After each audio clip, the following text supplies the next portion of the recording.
Welcome to news Adda. Political చిచ్చురాజేస్తున్న ఈటల మాటలు. BJP MP మాజీ మంత్రి ఈటల రాజేందర్ సంచలన వ్యాఖ్యలు చేశారు. తాను ఏ పార్టీలో ఉండాలో, ఏ పార్టీ తరపున పనిచేయాలో ప్రజలే తేల్చుకుంటారని అన్నారు. ప్రస్తుతం తనపై జరుగుతున్న ప్రచారం విషయాన్ని బీజేపీ హైకమాండ్ చూసుకుంటుందన్నారు. తనపై వస్తున్న ఆరోపణలను కూడా ప్రజలు గమనిస్తున్నారని తెలిపారు. ప్రజలే నిర్ణయిస్తారని వ్యాఖ్యానించారు. ఇక గత కొంతకాలంగా బీజేపీలో అంతర్గత కుమ్ములాటలు జరుగుతున్న విషయం తెలిసిందే. ముఖ్యంగా కేంద్ర సహాయ మంత్రిగా ఉన్న బండి సంజయ్కు ఎంపీ ఈటల రాజేందర్కు మధ్య పొసగడం లేదు. ఈటల రాజేందర్ గతంలో 2023లో హుజూరాబాద్లో పోటీ చేసి ఓడిపోయారు.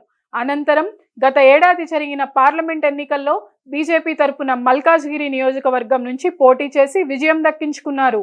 అయితే హుజూరాబాద్లో ఈటల వర్గానికి బండి సంజయ్ వర్గం చెక్ పెడుతోంది. ఇక్కడ పెద్ద ఎత్తున బండి వర్గం విస్తరిస్తోంది. హుజూరాబాద్ మొత్తం బండి ఆధ్వర్యంలోనే ఉందని ఆయన అనుచరులు తరచుగా ఈటెల ఫైర్ కావడానికి కూడా ఇదే కారణమని రాజకీయ వర్గాల్లో చర్చ నడుస్తోంది. ఇదిలా ఉంటే తాజాగా జరుగుతున్న పంచాయతీ ఎన్నికల్లోనూ హుజూరాబాద్ నియోజకవర్గంలోని అన్ని పంచాయతీల్లో బండి సంజయ్ మద్దతుదారులు తమ అనుచరులను బరిలోకి దింపారు. దీంతో వివాదం మరింత పెరిగింది. ఈ విషయాన్ని ప్రస్తావిస్తూ బండి సంజయ్ అనుచరుడు సోషల్ మీడియాలో పోస్టు చేశారు. దీనిపై స్పందించిన ఈటల తనపై ఆరోపణలు చేస్తున్న వారి వ్యవహారాన్ని పార్టీ అధిష్టానం చూస్తుందని వ్యాఖ్యానించారు. ఇదే సమయంలో తాను ఏ పార్టీలో ఉండాలో కూడా ప్రజలే నిర్ణయిస్తారని సంచలన వ్యాఖ్యలు చేశారు. వాస్తవానికి ఆయన బీజేపీలోనే ఉన్నా కొన్నాళ్లుగా ఆయనకు ప్రాధాన్యం లేకుండా పోయిందన్నది వాస్తవం. ఈ నేపథ్యంలోనే ఈటల వ్యాఖ్యలు ప్రాధాన్యం సంతరించుకున్నాయి. కొన్నాళ్ల కిందట రాష్ట్ర బీజేపీ అధ్యక్షుడి పదవి కోసం ఈటల ప్రయత్నించారు. ఆ సమయంలోనూ బండి సంజయ్ అడ్డుపడ్డారన్న వాదన ఉంది.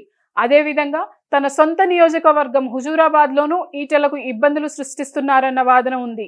ఈ నేపథ్యంలోనే ఈటల తాజా వ్యాఖ్యలు ప్రాధాన్యం సంతరించుకున్నాయి. మరోవైపు పార్టీ తరపున వాయిస్ వినిపించే క్రమంలోనూ ఈటల వెనకపడ్డారన్న వాదన బీజేపీ నేతల మధ్య వినిపిస్తోంది. కానీ తన వాయిస్ను కొందరు కావాలనే తొక్కిపెడుతున్నారని ఈటల చెబుతున్నారు.